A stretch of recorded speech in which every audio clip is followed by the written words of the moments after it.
Welcome to No BS Sales School. I'm your host, Walker McKay. Today, I want to talk to you about something that is another subject that I kind of pound on, which is why I want to talk about it with y'all. And that is the problem with free consulting. And I want to give a shout out to my friend, John Babson, who is one of my favorite people. He's a damn good salesperson. He's been super successful. And John has always given me shit because he's like, well, you talk about no free consulting, but you got a book and you got published all this stuff on LinkedIn. You give away all this stuff on the podcast. I mean, you're doing free consulting.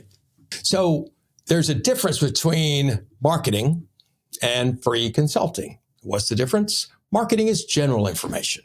Marketing is kind of big picture stuff. I give you stuff, I give you concepts, but if you want to know how to make it work in your world, if you want to have somebody actually dig in and see how it works in your world, well, you got to pay for that shit, right? Whether it's $20 for a book or $800 for my course or, way more than that to be one-on-one coached by me or your company or whatever.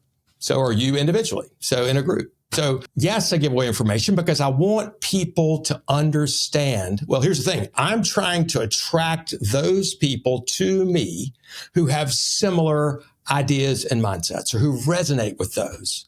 So the people that maybe believe that you should give away everything for free, they're not going to like my shit.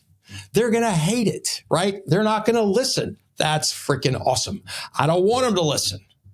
I want the people that already resonate with this to go, yeah, that's the way it ought to be done, right? And so if it's just 10%, 1% of people, 1/1000th of people who resonate with that, those are the ones that will want more. And either they can enjoy my podcast, which is great, or buy my book, or do the course, or call me and talk about how we might work together in one form or fashion, right? So free consulting is giving people information specific to them without getting something in return. Now, what do I mean by that? So y'all remember the prospects system, right? For getting information from us, the prospects buying system, although sometimes they don't buy. If you remember this, step number one, right, is they ask about price, some version of how much does this cost? Or if you can save me money, I'm happy to do business with you. Make it about price first. If you make it past their first step, the second step in their process is to invite you in, have a conversation, ask you a lot of questions. You feel engaged. You feel like these people like me, and they ask you about things and you tell them about things and you make promises and you do all this stuff and they're engaged. And you may say, "Ooh, boy, I got a good one, got a live one. We've got a relationship." And then they'll say, "You mind putting that in writing?" Just to make sure that we're all talking about the same thing. And that can come in the form of proposal, can come in the form of, the specs and all that kind of stuff. So step number one, ask about price. Step number two is get free consulting. And most people say, well, that's our job. We're supposed to do that. We've got to do that. Well, maybe. Step number three, after you've given them everything and we're ready to overcome their objections, right, is say nice things and get rid of you. Hey, wow, this really looks great. Love what you've done. You guys are really amazing how you thought about this. Love the technologies you have. Like the way y'all are thinking about this, they might say. Really good stuff here.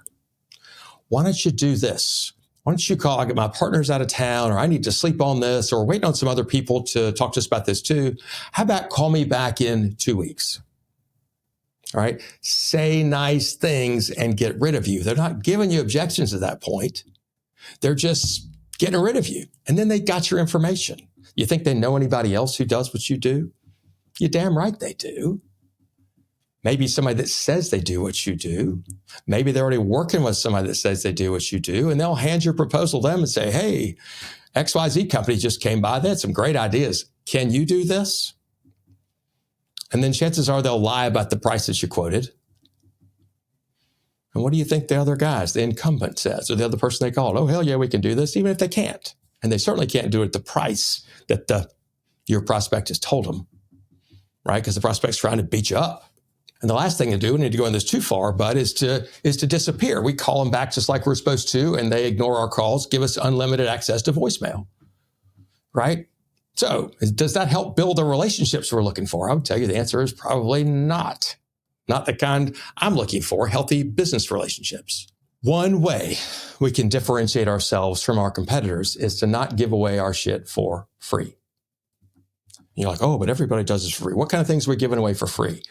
As an example, when I was in the commercial real estate business, people are happy to show prospects around to look at buildings, look at land, look at investment properties, drive them around, give them all the information they wanted.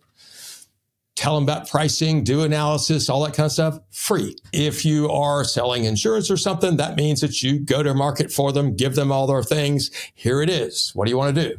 Right? If you sell equipment, for example, maybe somebody says, how about bring your bulldozer on site so that we can try it out and see if it works. Most companies do that for free. Now there's smaller versions of this as well, right? Where you give somebody something that actually is tailored to them with pricing and all this other stuff for free. Well, you have to recognize this. When somebody gives you something for free, what kind of value do you put in it? Most people would say not much if they really think about it.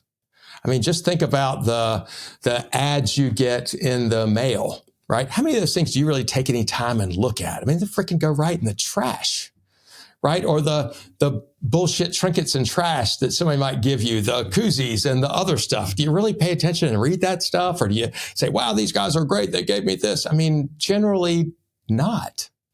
Not as much as if you had to give something to get it. So here's what I want you to think about. It can be money, it can be access, it can be information, it can be any number of things. It doesn't have to be money, but it certainly can be. So I want you to think about the idea of reciprocity. If I'm okay doing this for you, will you do this for me? If I do this for you, will you do this for me? Give you an example. Somebody says, why don't you come over here, come to my office and let's talk. Okay, well, maybe their office is a plane flight away. Maybe it's an hour and a half, 2-hour drive or further. Maybe it's just around the block. What can you get in return for going around, for driving or flying or going to visit somebody? Could you get in return, hey, I'm happy to do that. You okay if we talk, figure out if we should take X step at the end? Hey, I'm fine coming over there. Looking forward to talking to you. If I'm okay doing that, would you be okay? Tell me whether or not you want to hire us at the end of that meeting. Oh, I could never do that, Walker. That's not the way our business works. Right. You know why? Because you never tried. Our business is different. He doesn't get it. Listen to this, guys. He doesn't freaking understand. Okay, good. So if somebody trusted you 100%, let's pretend this is somebody you'd worked with for many years and they switched companies. And they said, hey, come over here. I want you to work with me at my new company. And they trusted you and they needed your help. Do you think they could tell, how many meetings do you think it would take them if they were the decision maker to say, hell yeah, let's do this? It would take one. Here's what I want you to understand. Nobody can see that you're better until they see that you're different.